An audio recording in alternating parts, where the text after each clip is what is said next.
Hello to all employer in Hong Kong. My name is Lizel Fernandez from Taligangatan, Cagayan. I'm 32 years old.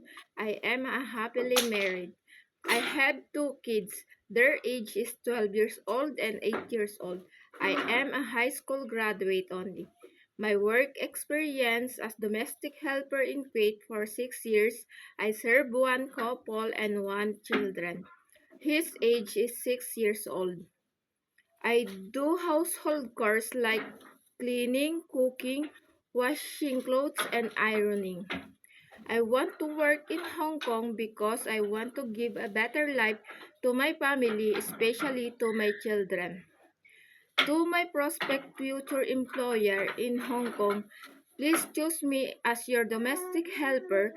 I will do my very best to serve your family and to taking care of your children as my own. Thank you and God bless.